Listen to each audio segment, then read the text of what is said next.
So hello and welcome back to the channel. So we're gonna do a review on MacBook Air, the base model, 8GB RAM and 256 storage, currently priced at 3,959 ringgit at Apple Malaysia for education price, and for normal price is 4,399 ringgit. So I've already did my unboxing and first impression, so I used it right about 1 week exactly. A clear opinion if I think you guys should get it. So let's get into it.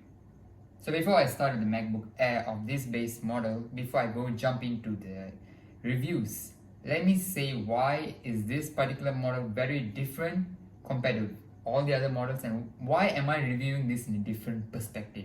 It's because this is not using any Intel model or AMD model. It's not.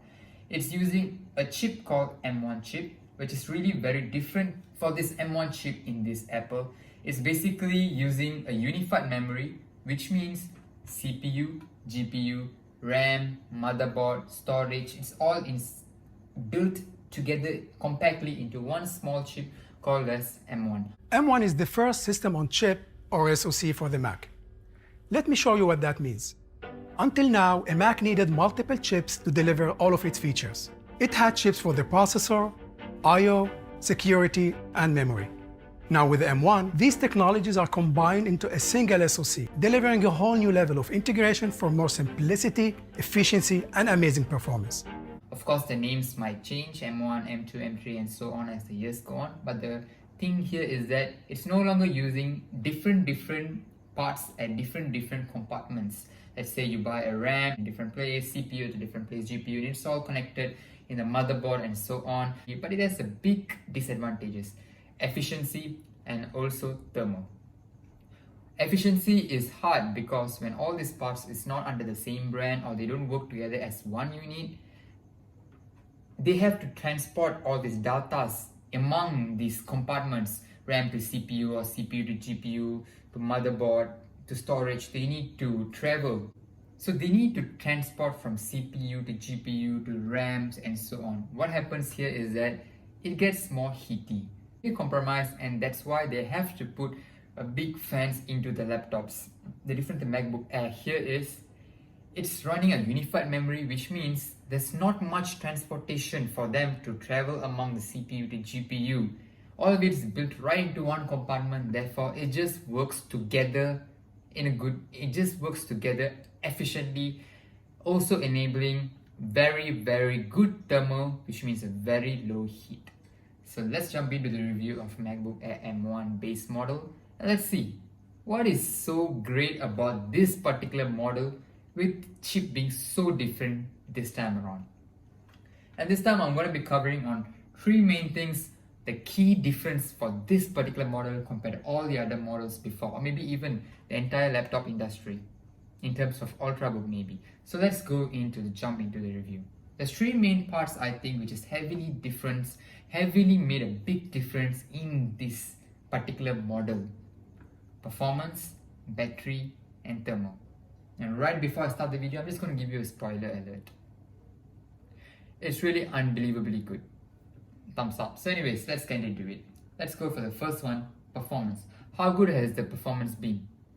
The performance has been excellent as all the laptops before. As usual, new laptops run perfectly fine, and usually MacBooks run fine even years so on, because the software updates they give are for a much longer time compared to Windows laptop, which indirectly enables them to use the laptop at a much longer life length.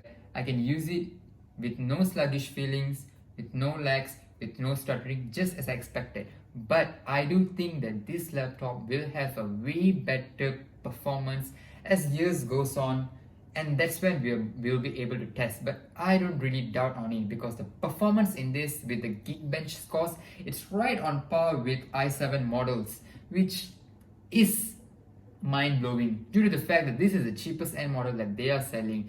There are much expensive models for MacBook Pro 16 or MacBook Pro 13, and the expensive models, the chip is not yet to be released. So we're about to see a much stronger, powerful CPU, GPU, the whole unit at later part of the year, maybe next year.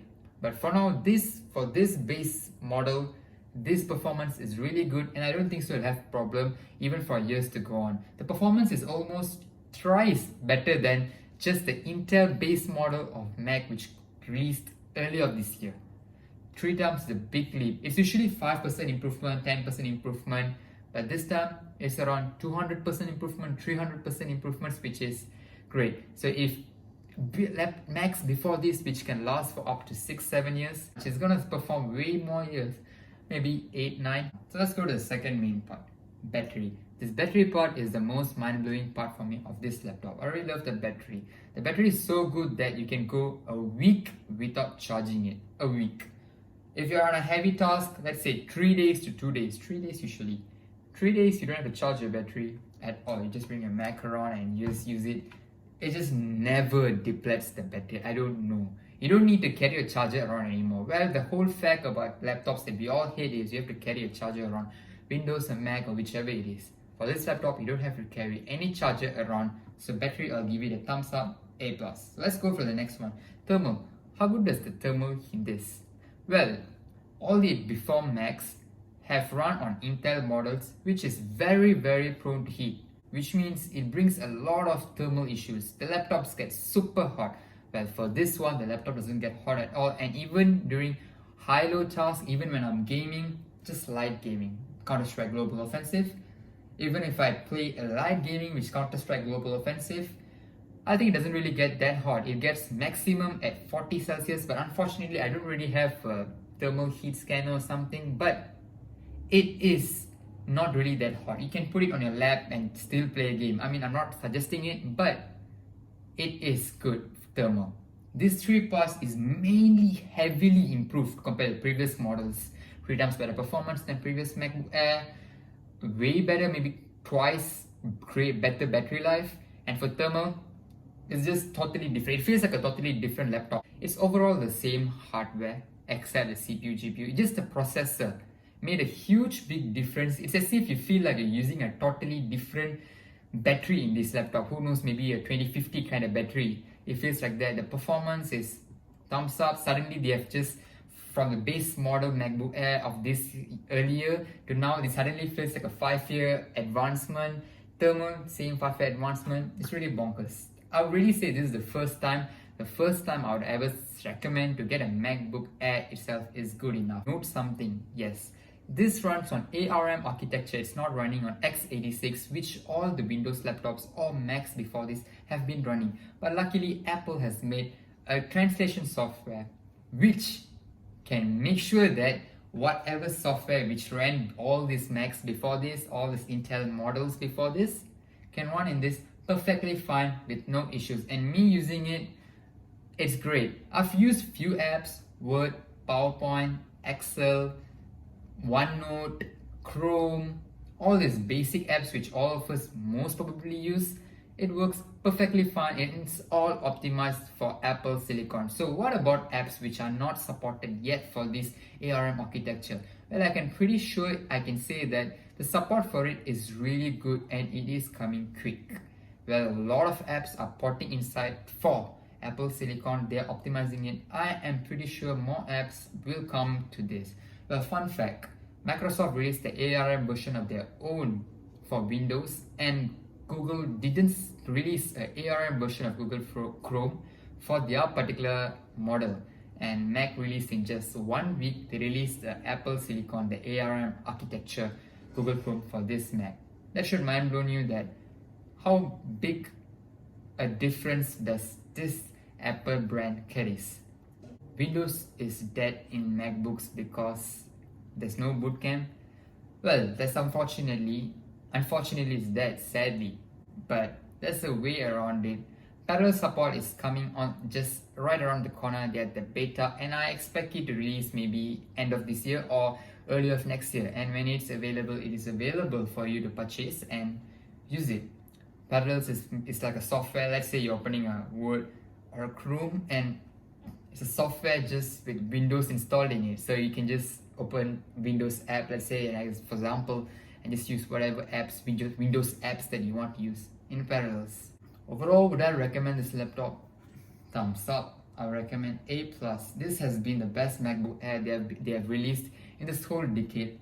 Well, if you're a light user, you're a student, you're a lecturer, you're just going to do light tasks, That's why you're looking at MacBook Air, because if you are a much professional user, you want raw power performance, I don't think so you'll be looking at MacBook Air. You'll be looking at MacBook Pro 13 and MacBook Pro 16. And if you're looking at MacBook Air, it's because you are a light user. And this laptop is way more than that. Thumbs up. Thank you Apple for taking this big technology advancement, and I hope to see this unified memory technology is being carried on and used in more and more laptops at future.